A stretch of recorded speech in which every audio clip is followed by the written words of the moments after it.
Chers amis, bonjour, nous arrivons au 12e conte, le Baal Tefila, le maître de la prière.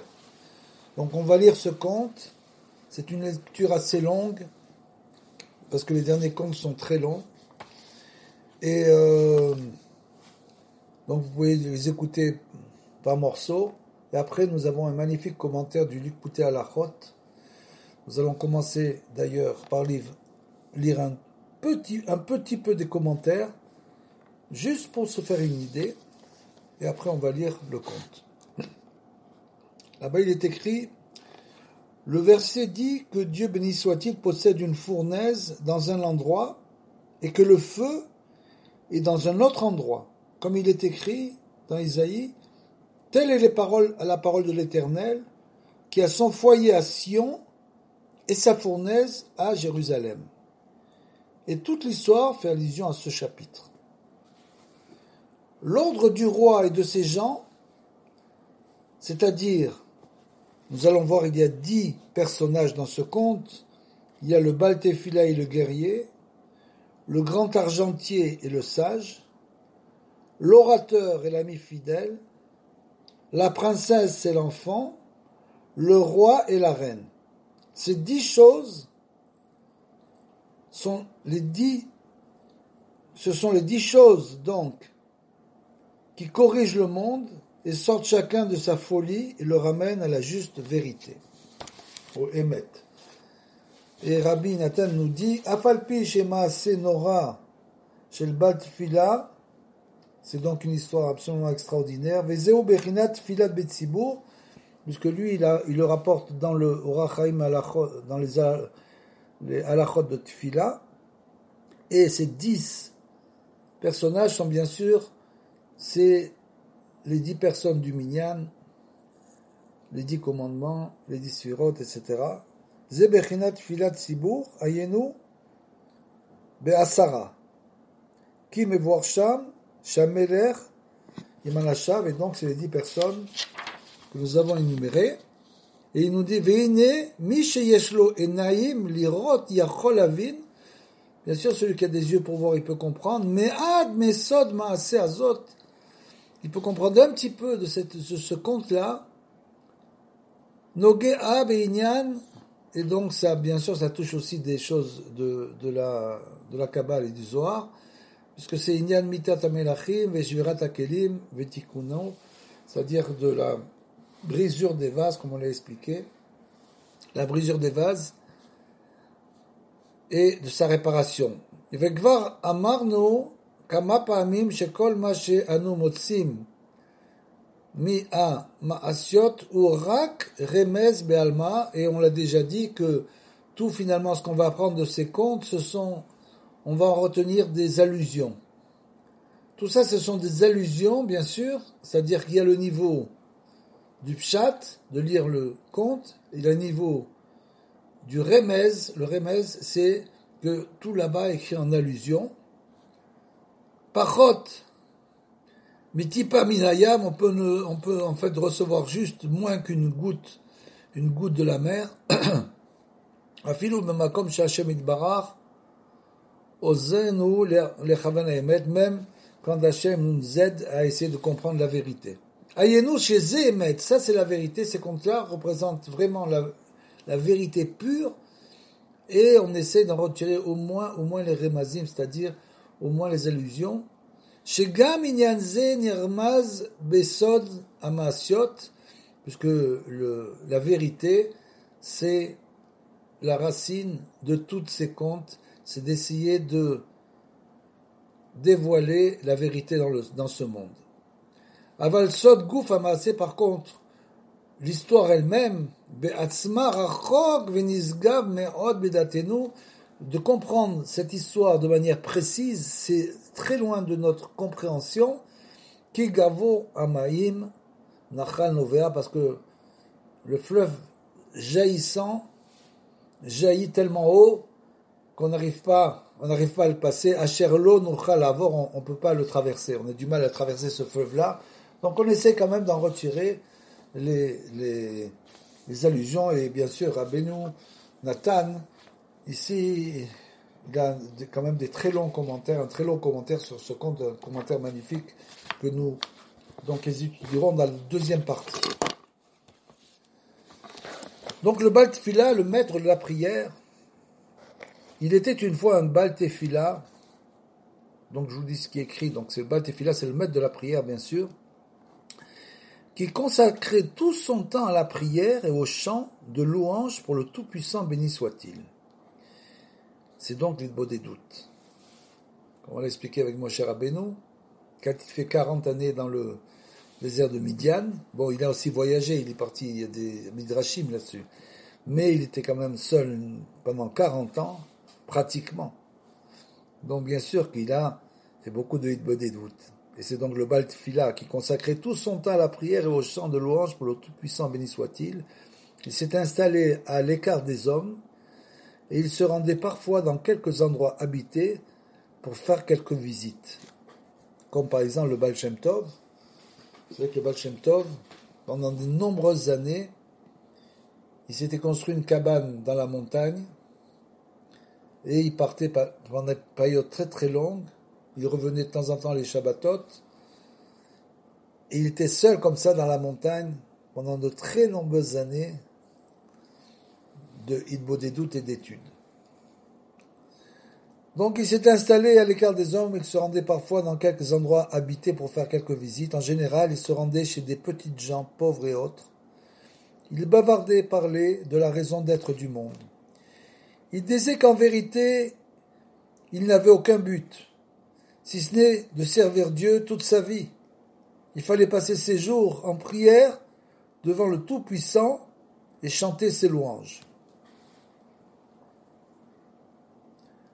Il parlait longuement à quelqu'un en utilisant ce langage afin de réveiller son interlocuteur, jusqu'à ce que ses paroles pénètrent dans son cœur et que son interlocuteur veuille bien se joindre à lui. Dès qu'il était prêt, il le conduisait chez lui à l'écart de la ville. En effet, le Baal Tefila avait choisi un endroit isolé où coulait une rivière et où poussaient des arbres fruitiers. On mangeait des fruits. On ne faisait pas attention aux vêtements. On ne porte que ce que l'on porte. Le Baal Tefila donc allait dans quelque endroit habité, parlait aux gens et leur disait de suivre son chemin, ne servir que Dieu béni soit-il, et se consacrer uniquement à la prière. Il emmenait chez lui tous ceux qui voulaient bien l'écouter, et là-bas, il ne s'occupait que de prières, de chants et de louanges pour le Tout-Puissant, béni soit-il, de confession, de jeûne et mortification, de repentir et d'autres actes pieux. Le Baal Tefila leur donnait des ouvrages où étaient écrits des prières, des chants de louanges et des confessions. Bien sûr, ça je ne sais pas exactement. En hébreu, confession, c'est un mot pas très hébraïque. Tachanunim. Et ces livres étaient toujours dans leurs mains. Et il se trouva parmi les gens qu'il avait emmenés chez lui, des hommes capables de ramener d'autres hommes vers le Tout-Puissant, béni soit-il. Il leur donnait parfois l'autorisation de se rendre dans quelques endroits habités, afin de réveiller les hommes pour le service du Très-Haut, pour qu'ils servent Dieu uniquement. C'était à cela que le Baal Tefila se consacrait, il rapprochait les gens et les amenait chez lui. Donc bien sûr, on voit ici, ça c'est la Torah de Rabbeinu, que même les livres, ce sont des livres des prières. C'est-à-dire que la prière pour lui, pour Rabbeinu, c'est la clé. La prière, il est de des doutes, c'est la clé de la délivrance. Comme il a dit, la Emouna, c'est la clé de la délivrance. Donc la Emouna, c'est la prière. Donc c'est ça la clé de la délivrance, c'est la prière et les doigts des doutes, dans des endroits isolés. Finalement, certains bruits coururent dans le monde, et la chose fut connue partout. Voilà soudain que des gens disparaissent. On ne savait pas où ils étaient allés. On avait perdu un fils, on avait perdu un gendre. On ne savait pas où ils étaient. Et on finit par découvrir l'existence d'un Baal Tefila, d'un maître de la prière, qui passait son temps à persuader les hommes de revenir vers le Tout-Puissant, béni soit-il. Mais on ne pouvait pas le capturer car il agissait avec beaucoup d'habileté. Il allait voir chacun sous un déguisement différent. Il se présentait à l'un sous les traits d'un homme pauvre, à l'autre sous les traits d'un marchand. Il utilisait de nombreux déguisements.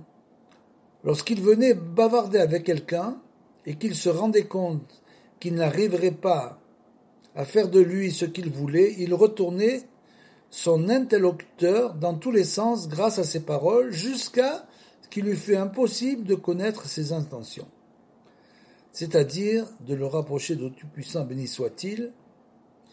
Il n'était donc pas possible de connaître ses intentions et c'était justement ce qu'il voulait. En bavardant et discutant avec les gens, il ne voulait que les rapprocher du Tout-Puissant béni soit-il. En voyant qu'il ne réussissait pas avec quelqu'un, il rusait et masquait ses paroles de telle sorte que son interlocuteur pensait qu'il voulait dire tout à fait autre chose. Il était donc impossible de capturer le Baal Tefila. Et bien sûr, ça, c'est naturellement toute la Torah de Rabbeinu. C'est une Torah qui est écrite dans des mots simples et qui touche le cœur pour nous ramener vers l'Éternel. Comme nous l'avons dit, il s'était installé avec des gens dans un endroit isolé et il ne s'occupait que de prières, de louanges, de confessions, de jeûnes et mortifications et de repentir. Le Baal Tefila était en mesure de pourvoir aux besoins de chacun. S'il voyait que l'un des siens, selon sa personnalité, avait besoin de vêtements dorés pour servir Dieu, il les lui fournissait. Parfois, c'était le contraire. Il avait rapproché un jour un homme riche et l'avait ramené chez lui. Il comprit que cet homme riche devait aller en haillons et il l'habilla en conséquence. Il fournissait à chacun exactement ce qu'il lui fallait. Pour les gens qu'il avait ramenés vers le Tout-Puissant, béni soit-il, un jeûne et la mortification la plus pénible avaient plus de prix que tous les plaisirs du monde, car il tirait plus de satisfaction d'un jeûne ou de la mortification la plus pénible que des plaisirs de ce monde. Il était une fois un pays qui renfermait beaucoup de richesses. Tous les habitants étaient riches, mais leur comportement était très étrange.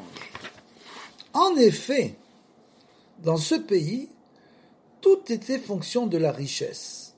Le rang de chacun et le respect qui lui était dû se mesuraient uniquement à la richesse.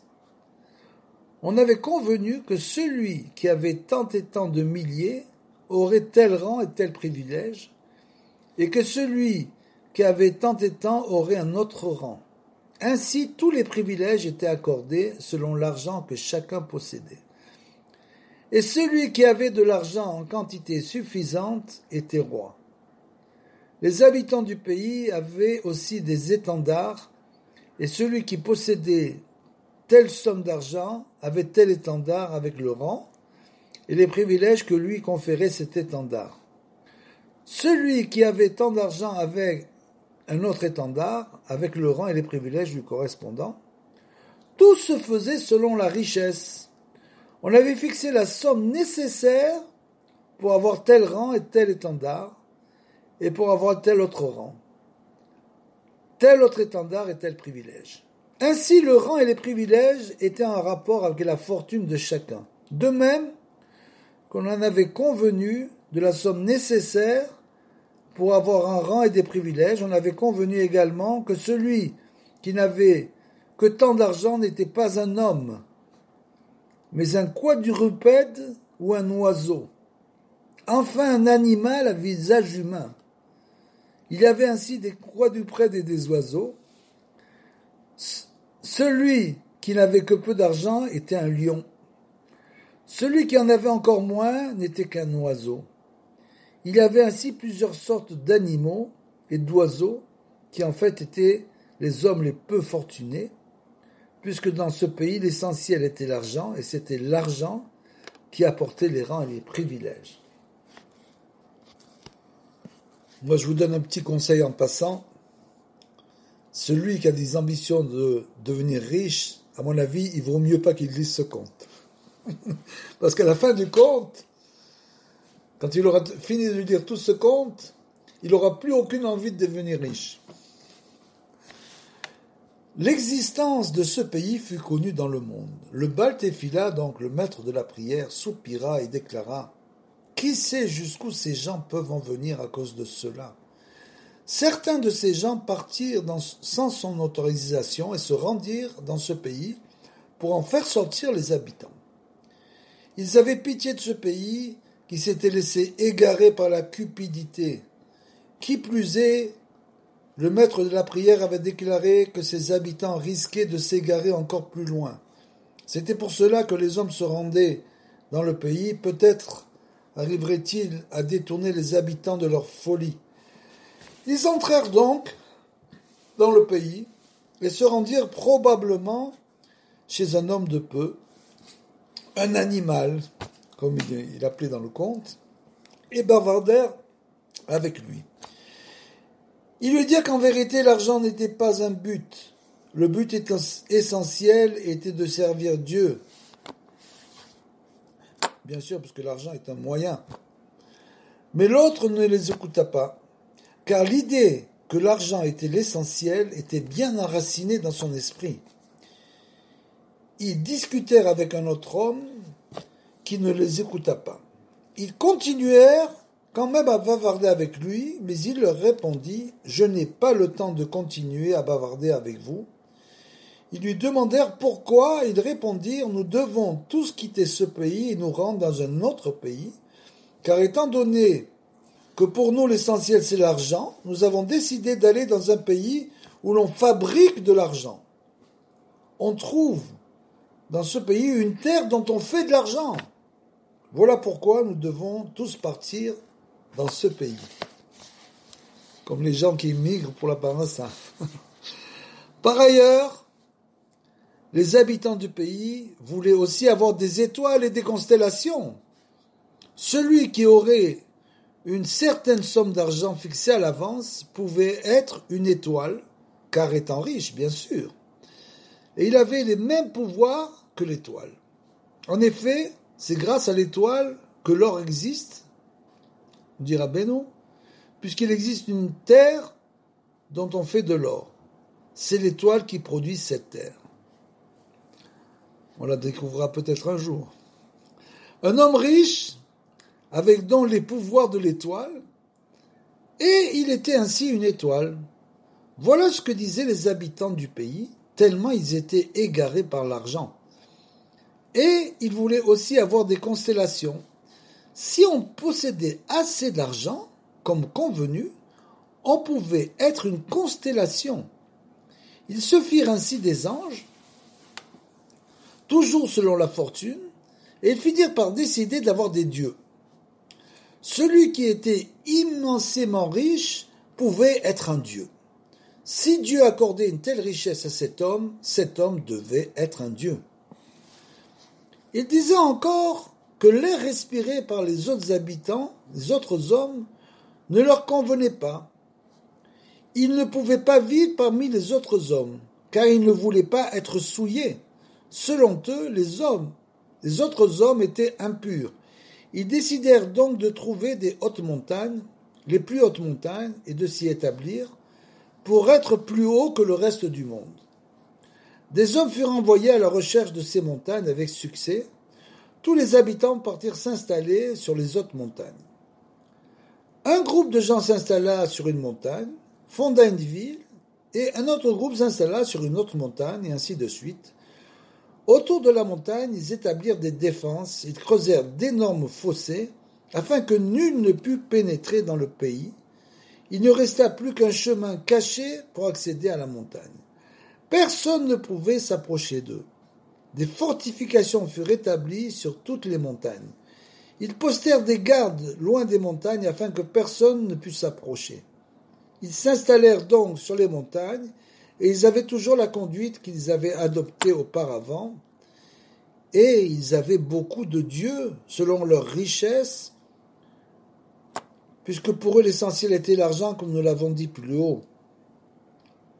C'est ce que nous dit Rabbeinu, Eloké Zahav, la faute, le veau d'or, c'est donc ça, c'est le Dieu d'or et d'argent que l'homme se fabrique lui-même. Plus que l'on était un Dieu, lorsqu'on avait beaucoup d'argent. Il craignait le meurtre et le vol. Chacun serait prêt à tuer, à voler afin d'être un Dieu grâce à l'argent qu'il aurait pu voler. Ils se dirent alors que puisque celui qui avait de l'argent était un Dieu, il fallait le protéger contre les voleurs et les assassins. Ils inventèrent des rituels et instituèrent des sacrifices en faveur de leur Dieu, grâce auxquels ils pourraient devenir riches. Ils s'offraient en sacrifice au Dieu pour être inclus dans un Dieu, incarné en lui, et pour devenir riches, puisque l'argent était toute leur foi.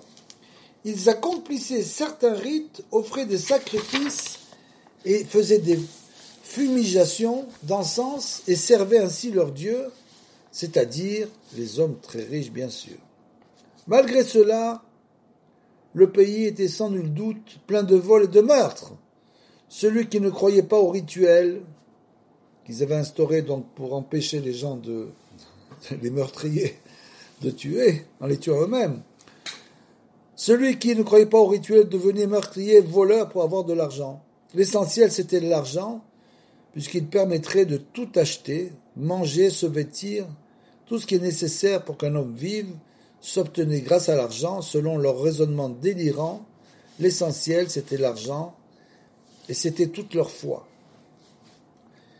Ils veillaient constamment à ce que l'argent ne diminuât pas chez eux, car l'argent était leur foi et leur Dieu.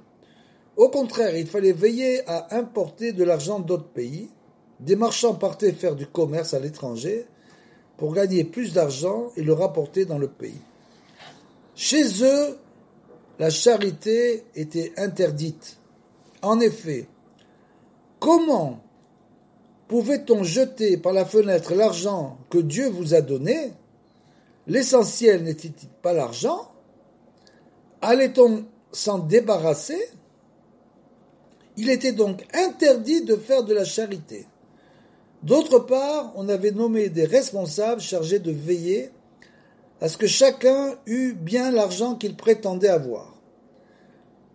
On était tenu de rendre compte de sa fortune à chaque instant, et si l'on voulait garder son rang et ses privilèges.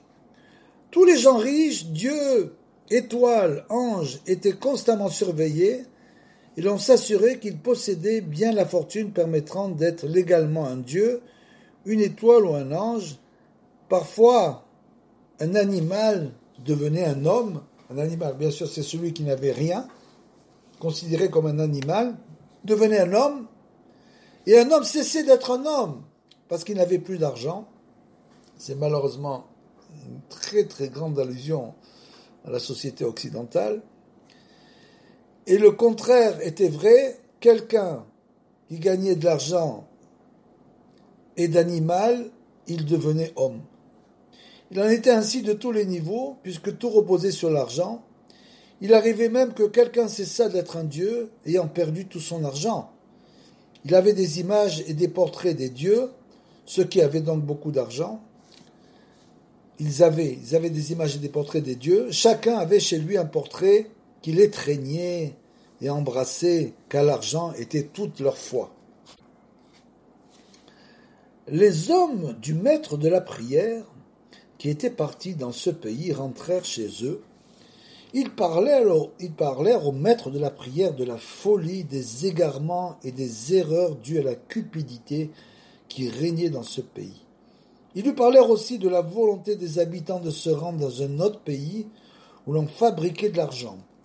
Ils lui dirent aussi qu'ils se prenaient pour des étoiles et des constellations. Le maître de la prière s'écria qu'il avait très peur de les voir s'égarer encore plus. Puis, lorsqu'il sut qu'il s'était fabriqué des dieux, il dit « c'est bien ce que je craignais », c'est-à-dire que bien sûr, l'argent devient une avodazara, une idolâtrie. Lorsqu'il avait dit avoir eu très peur de les voir s'égarer encore plus, c'était à cela précisément qu'il pensait. il eut pitié d'eux et décida de s'occuper d'eux personnellement. Peut-être pourrait-il les écarter de la folie. Bien sûr, on parle du tzaddik. Le tzaddik qui descend dans ce monde le monde d'argent, matériel, pour essayer de changer les choses. Il se rendit dans leur pays et rencontra des gardiens qui étaient postés autour de chaque montagne. Les gardiens étaient sans aucun doute des petites gens qui pouvaient se maintenir dans l'atmosphère du monde ordinaire. On se souvient que les hommes de haut rang, ceux qui avaient de la fortune, ne pouvaient pas se mêler aux autres hommes et respirer le même air qu'eux, car ils ne voulaient pas être souillés. Ils ne pouvaient pas parler avec les autres hommes, dont l'haleine risquait de les rendre impurs. Selon les habitants insensés de ce pays, le monde entier était impur. Par conséquent, les gardiens postés en bas des villes étaient sûrement des petites gens. Cependant, eux aussi possédaient des portraits des dieux, et ils les étreignaient et les embrassaient continuellement, car l'argent était aussi toute leur foi. Le maître de la prière s'approcha d'un gardien et lui parla du but, c'est-à-dire que le but essentiel était le service divin, la Torah, la prière et les bonnes actions. L'argent n'était qu'une bêtise, ce n'était pas un but. Mais le gardien ne l'écouta pas, puisque tout le monde dans ce pays avait décidé que c'était l'argent qui était l'essentiel. Et donc le maître de la prière partit voir tous les autres gardiens et leur tint le même langage, mais ils ne l'écoutèrent point. Alors, le maître de la prière décida d'entrer dans une ville qui s'élevait sur la montagne. Les habitants furent stupéfaits de le voir entrer et ils lui demandèrent « Comment es-tu arrivé jusqu'ici ?» C'est-à-dire une ville, bien sûr, les villes où il y avait des riches, sans passer par le chemin avec les gardiens. « Comment es-tu arrivé jusqu'ici ?» En effet, aucun homme ne pouvait venir chez eux. Il leur répondit « Que vous importe-t-il, puisque je suis déjà rentré ?» Le maître de la prière parla de la raison d'être du monde à un des habitants, lui disant que l'argent n'était pas un but, mais l'autre ne l'écouta pas et les autres non plus. Personne ne l'écouta. Ils étaient tous tellement égarés par leur folie qu'ils ne l'écoutèrent point. D'autre part, ils étaient stupéfaits qu'un homme osât venir chez eux parler contre leur foi. Ils se dirent que cet homme devait être un baltéphila, c'est-à-dire qu'un maître de la prière dans le sens où il pouvait faire des miracles, comme on l'a dit, des nissim avec la prière, des miracles. Car il avait entendu dire qu'il y avait un baltéphila, un maître de la prière, qui faisait parler de lui à cause de ses idées. On l'appelait le pieux maître de la prière. Et il était impossible de le capturer, car il se présentait à chacun sous un déguisement différent. Il se déguisait en marchand ou en homme pauvre, et il avait bien d'autres déguisements. Qui plus est, il quittait son interlocuteur toujours très rapidement. Il était une fois un guerrier autour de qui s'était rassemblé un grand nombre d'autres guerriers. Le guerrier et ses hommes se mirent en marche et conquirent plusieurs pays. Le guerrier voulait seulement que l'on se soumit à lui. Si le pays se soumettait, il le laissait en paix. Sinon, il le détruisait. Il conquérait et ne voulait pas d'argent, il voulait seulement la soumission. Le guerrier agissait toujours de la même façon. Il envoyait des troupes dans le pays lorsqu'il en était à 50 000 pour qu'il se soumît et toujours il conquérait des pays. Les marchands du pays de la richesse, le pays dont nous avons parlé plus haut, qui faisaient du commerce à l'étranger, rentrèrent au pays et parlèrent du guerrier. Tout le monde eut très peur. Ils voulaient bien se soumettre, mais ils avaient entendu dire qu'ils détestaient l'argent et n'en acceptaient pas. ce qui allait à l'encontre de leur foi.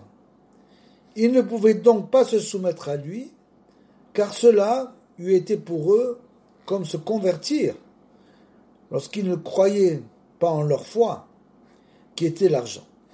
Mais ils avaient très peur de lui.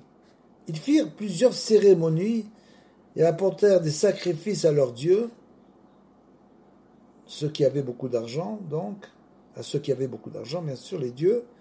Ils choisirent un petit animal, un homme peu fortuné, et qui pour eux n'était qu'un animal, et ils l'offrirent en sacrifice à leurs dieux, avec tous les rites grâce auxquels ils servaient leurs dieux. Pendant ce temps, le guerrier s'approchait d'eux toujours plus près. Il leur renvoya ses troupes pour connaître leur décision, comme c'était son habitude. Ils eurent très peur et ne surent que faire. Leurs marchands leur donnèrent le conseil suivant. Ils étaient allés dans un pays dont tous les habitants étaient des dieux et se déplaçaient avec des anges, c'est-à-dire des gens riches, etc. Les habitants petits et grands étaient si riches que le plus petit d'entre eux était un dieu, selon donc l'opinion insensée des gens du pays de la richesse. Ils se déplaçaient tous avec des anges, car leurs chevaux étaient richement carapassonnés d'or et d'autres choses précieuses. Toute la richesse nécessaire pour carapassonner un de leurs chevaux aurait suffi pour faire de quelqu'un un ange au pays de la richesse, donc des gens qui étaient encore plus riches qu'eux. Ils se déplaçaient donc avec des anges, c'est-à-dire qu'ils attelaient 3 couples d'anges à leur chariot. Il fallait donc envoyer des messagers dans ce pays pour demander de l'aide, puisque tous les habitants y étaient des dieux. Ce conseil leur plut, car ils pensaient pouvoir recevoir de l'aide du pays où tous étaient des dieux. Le maître de la prière avait décidé de revenir dans le pays de la richesse. Peut-être réussirait-il à en extirper la folie. Il partit et se présenta devant les gardiens. Il bavarda avec un gardien, comme il en avait l'habitude. Le gardien lui parla du guerrier et dit qu'ils avaient très peur de lui. Le maître de la prière demanda « Quelle conduite avez-vous adoptée ?» Le gardien lui raconta tout. Ils allaient envoyer chercher de l'aide dans le pays où tous étaient des dieux. Le maître de la prière éclata de rire et dit « Quelle stupidité ! Ce ne sont que des hommes comme moi et vous, et vos dieux n'êtes que des hommes. Il n'y a pas de Dieu, mais un Dieu qui a tout créé, et c'est lui seul qu'il faut servir. C'est lui seul qu'il faut prier, et c'est cela, la raison d'être du monde. » Le maître de la prière dit d'autres paroles du même genre au gardien, mais ce dernier ne l'écouta pas, car la folie du pays était ancrée en lui depuis longtemps.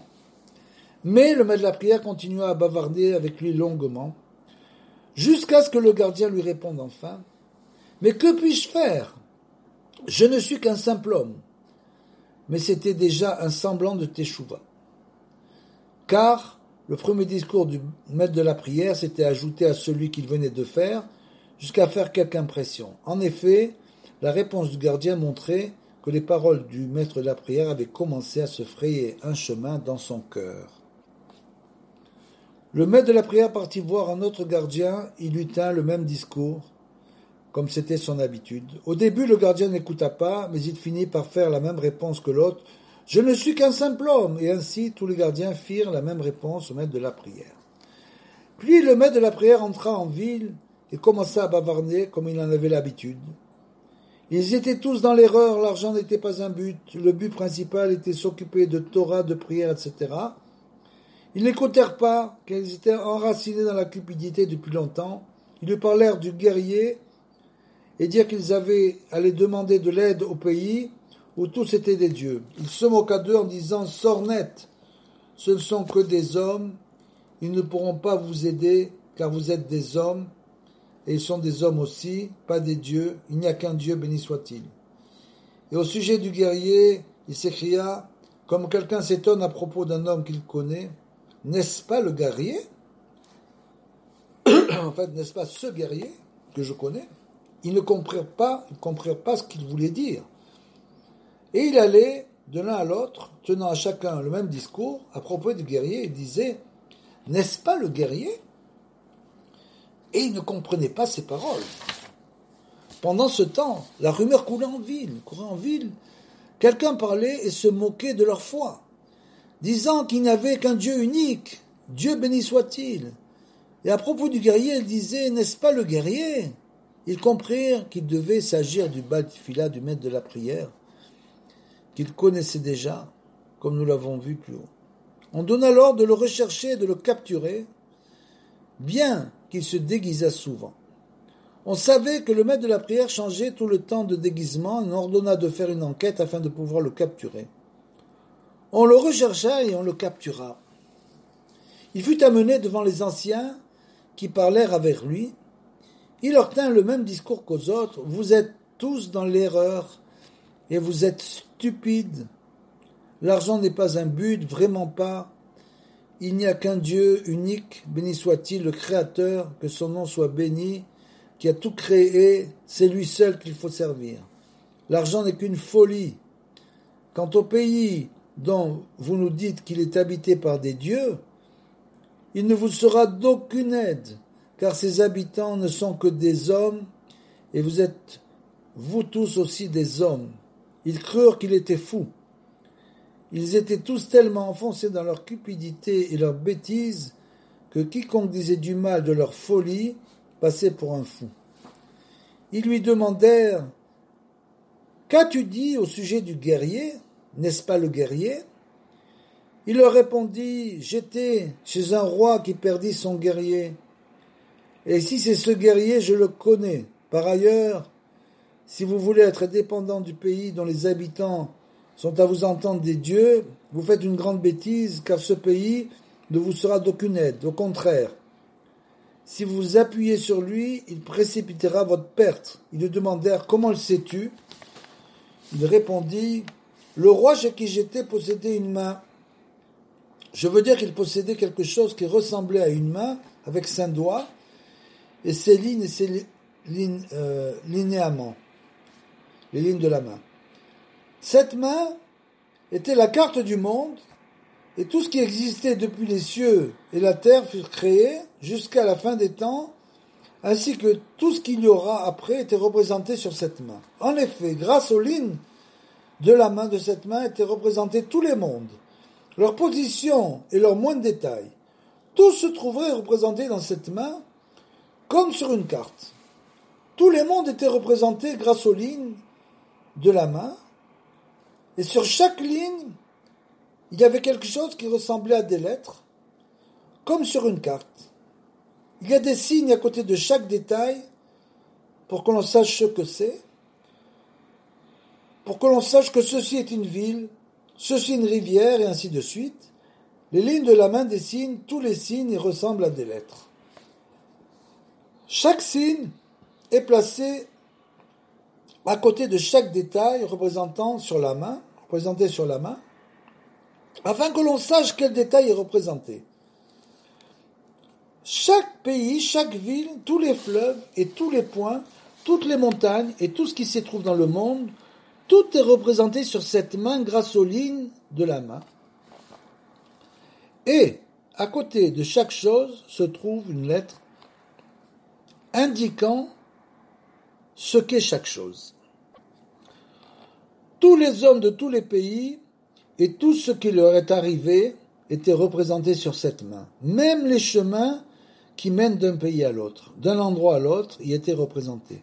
C'est ainsi que je connaissais les chemins pour venir ici. C'est comme ça qu'il est arrivé, sans qu'on ait pu le voir. Dans cette ville où personne ne peut venir. Si vous voulez m'envoyer dans une autre ville, j'en connais aussi le chemin grâce à la main. Et sur la main étaient aussi représentés les chemins qui vont d'un monde à l'autre. En effet, il existe un chemin grâce auquel on peut quitter la terre pour aller au ciel. On ne peut pas aller de la terre au ciel si on ne connaît pas le chemin, et ce chemin était représenté sur la main. Tous les chemins existants qui vont d'un monde à l'autre étaient représentés. Élie, le prophète, est monté au ciel par un chemin, et ce chemin est représenté sur la main. Notre maître Moïse est monté par un autre chemin qui est aussi représenté. Enoch est monté au ciel par un autre chemin encore, et ce chemin est aussi représenté. Les chemins qui mènent d'un monde à l'autre, vers les mondes plus élevés, étaient tous représentés sur la main, grâce aux lignes donc.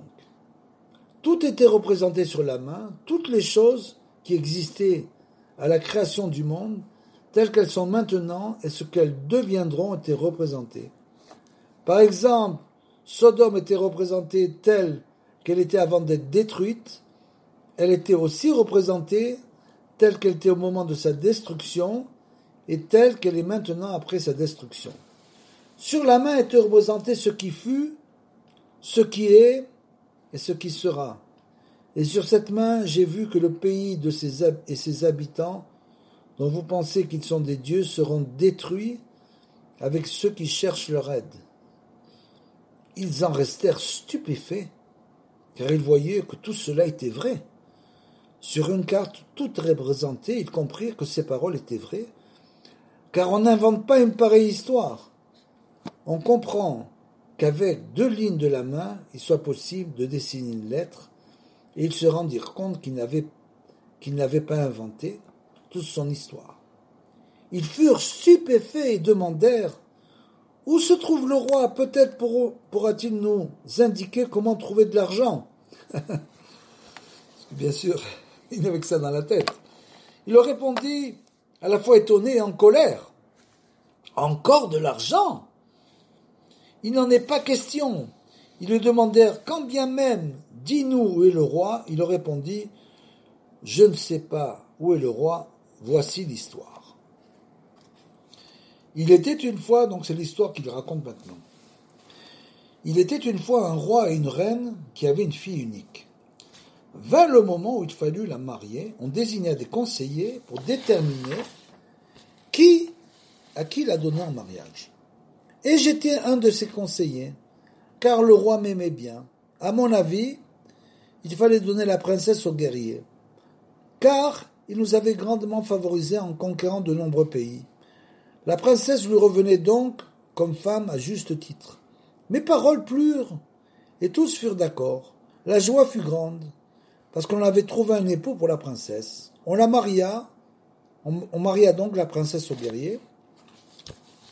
La princesse eut un enfant, et cet enfant était un être merveilleux.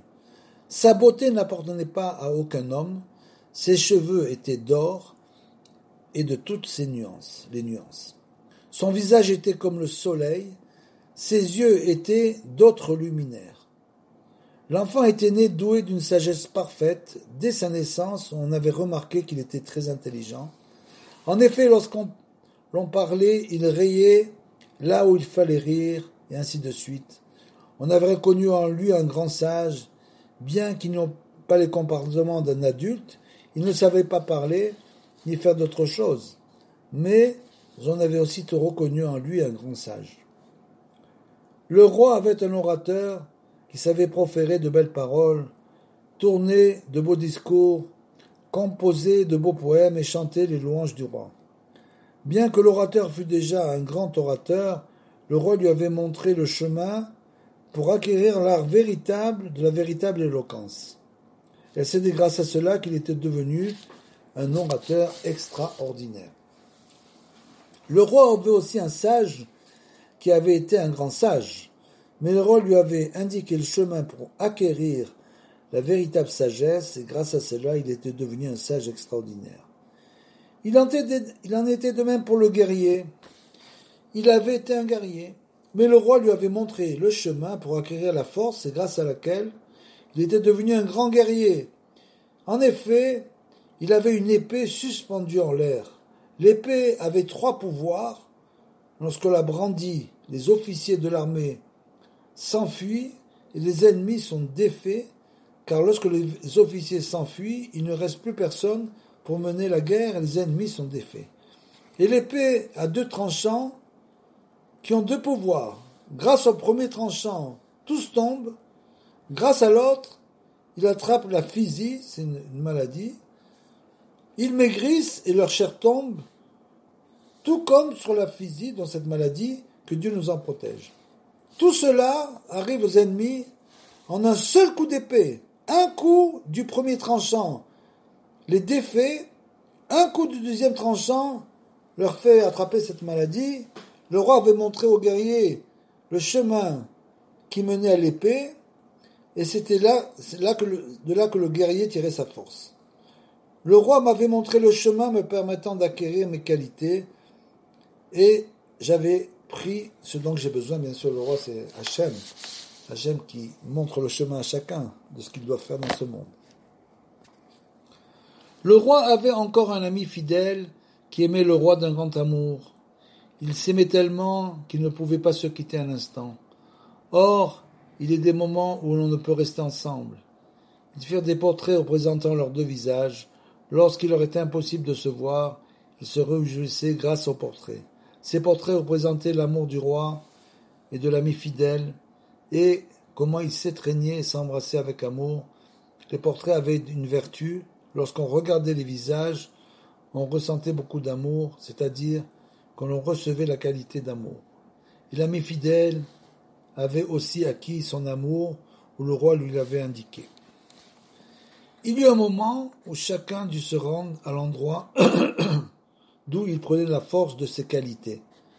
L'orateur, le guerrier et tous les autres hommes du roi partirent à leur endroit pour renouveler leur force. Un jour, il y eut une grande tempête sur le monde. La tempête bouleversa le monde entier. Les terres devinrent des mers, les mers devinrent des terres, les déserts se peuplèrent, les terres habitées se dépeuplèrent, le monde entier fut bouleversé. La tempête pénétra chez le roi, mais n'y causa aucun dommage. Cependant, elle enleva l'enfant de la princesse. Dans le tumulte, lorsque son enfant fut enlevé, la princesse pourchassa la tempête pour récupérer son enfant et fut emmenée on ne sait où. De même, le roi et la reine parvinrent à la recherche de l'enfant et tous se dispersèrent. Et on ne sait pas où ils sont. Quant à nous, qui étions partis là où nous pouvions renouveler nos forces, nous n'étions pas présents. En revenant, nous ne les trouvâmes plus. La main avait disparu, elle aussi, et alors nous nous sommes dispersés et ne pouvons plus aller à l'endroit où nous renouvelons nos forces. Comme le monde a été bouleversé, il doit se trouver maintenant d'autres chemins. C'est pourquoi aucun de nous ne peut se rendre là où il peut prendre des forces. Mais les traces qui restent en chacun de nous sont tout de même importantes. Si le guerrier est bien le guerrier du roi, il est sans nul doute, un grand guerrier. Donc ça, c'est bien sûr le maître de la prière qui parle à ses habitants qui sont atteints par la maladie de l'argent. Ils avaient tous écouté ces paroles et en étaient stupéfaits.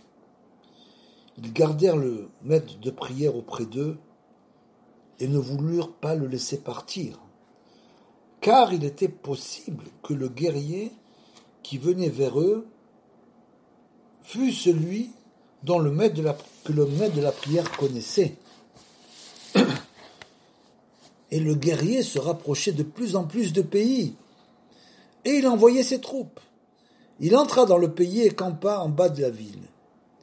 Il envoya ses messagers pour savoir si les habitants voulaient bien se soumettre ou pas. Ils eurent très peur de lui et supplièrent le maître de la prière de leur donner quelques conseils.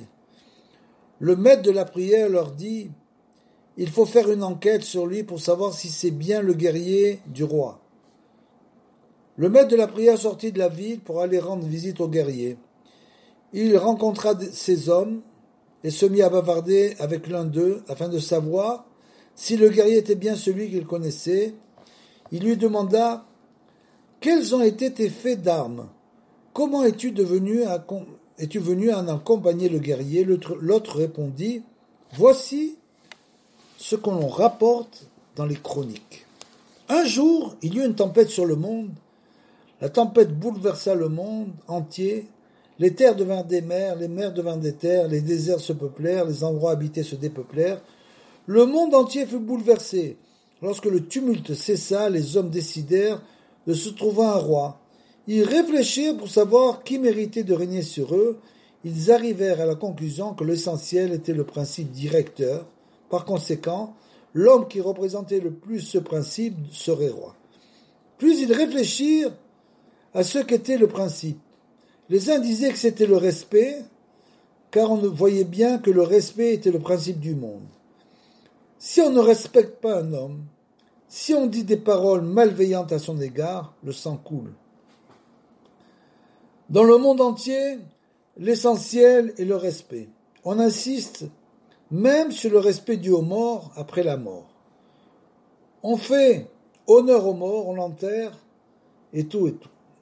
Et on lui dit, tout ce qu'on fait, on le fait par respect pour toi. Bien qu'après la mort, on ne veuille plus d'argent, et que le défunt n'en désire plus non plus, on insista cependant sur le respect dû aux morts, et on y tient beaucoup donc le premier principe, c'est le respect. Ils avaient encore d'autres idées de ce genre à propos du respect.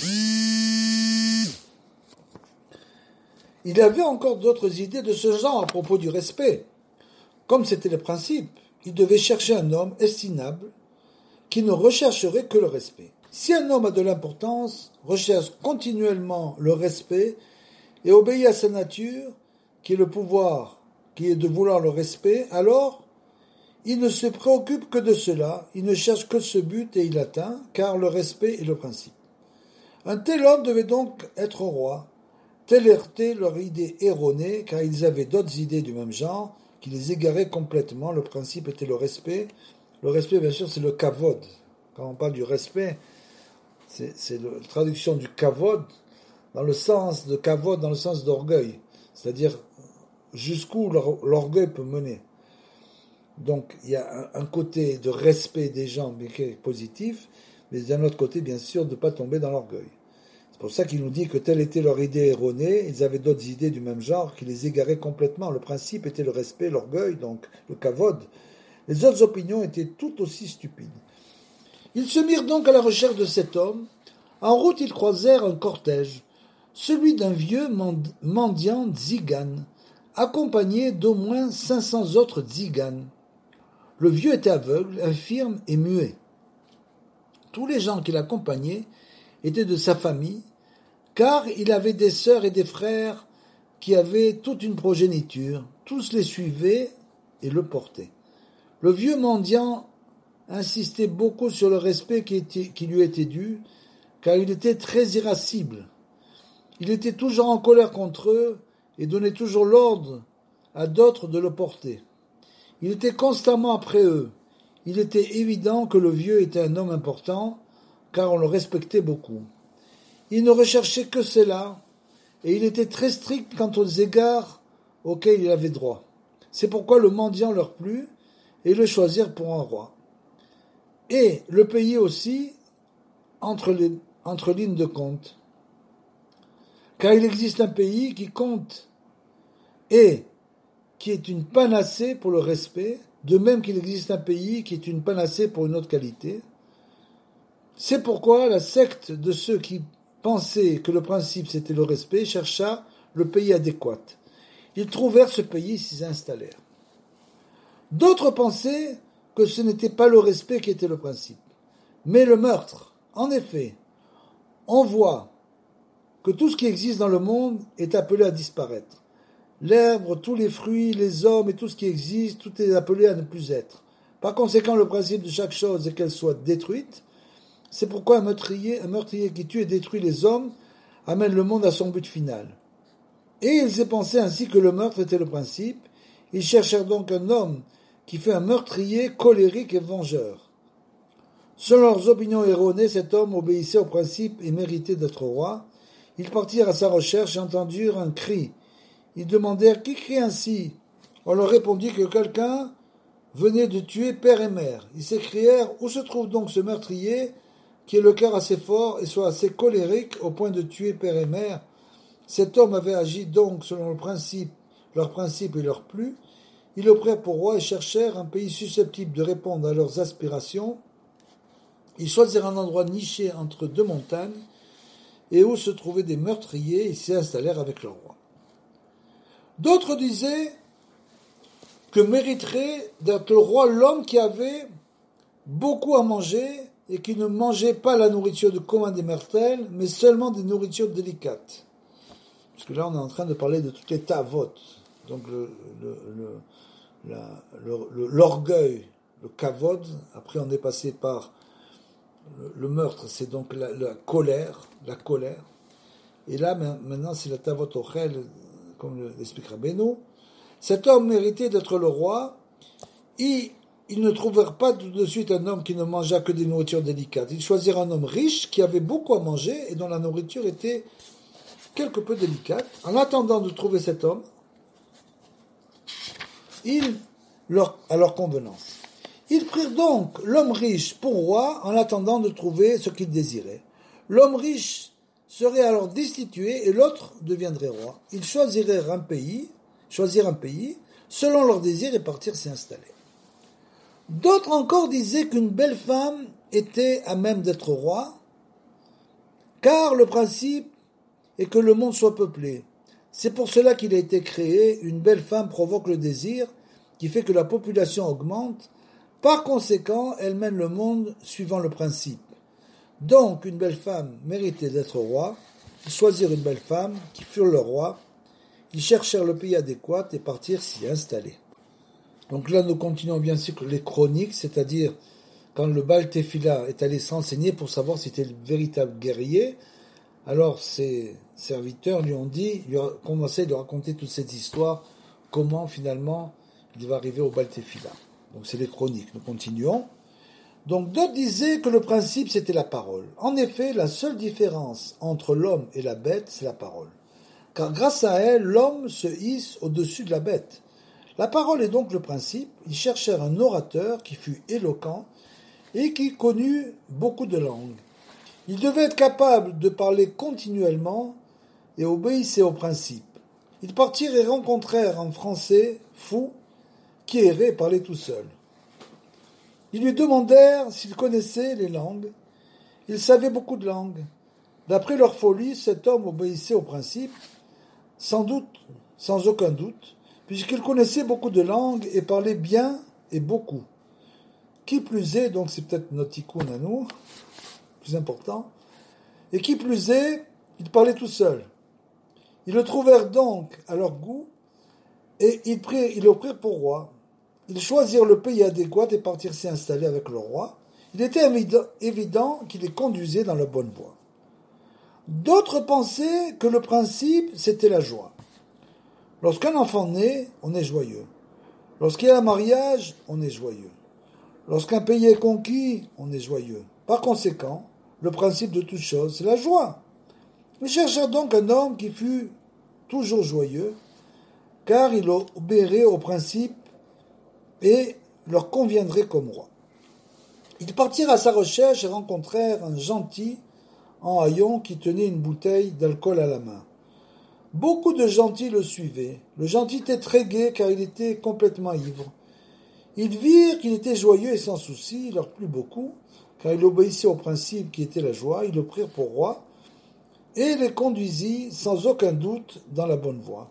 Ils choisirent un pays adéquat où poussaient des vignes, on pouvait donc faire du vin, et avec les pépins on pouvait faire quelque alcool. Rien de ce qu'il y avait dans les grappes ne devait se perdre. Car pour eux le principe était le suivant, boire, s'enivrer et être toujours gai. Et même si l'on ne savait pas pourquoi, et si on n'avait aucune raison particulière d'être gai, il fallait toujours être joyeux selon le principe. Ils choisirent donc le pays adéquat et s'y installèrent finalement. D'autres disaient que le principe était de s'offrir beaucoup à manger et à boire pour faire grandir son corps. Ils cherchèrent un colosse qui fût aux petits soins pour lui-même et qui fit se développer son corps. En ayant des membres très développés, il avait plus d'importance dans le monde, car il prenait plus de place.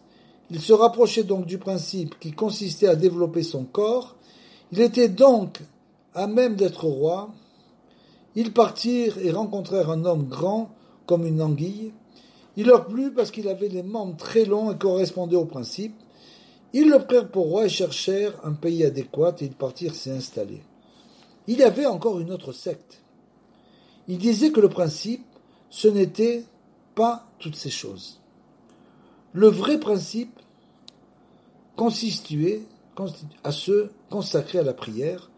Il fallait prier Dieu béni soit-il et être humble et modeste. Ils cherchèrent un maître de prière et ils en firent leur roi. On comprend maintenant que toutes les sectes étaient tombées dans l'erreur et que la stupidité les avait égarés. Chaque secte, à cause de ses idées et de ses conclusions stupides, était dans l'erreur, sauf la dernière qui avait rencontré la vraie vérité, béni soit-il. Et donc là, nous arrêtons la lecture de la première partie de ce conte. Nous continuerons la lecture et bien sûr dans une autre cours et après les commentaires.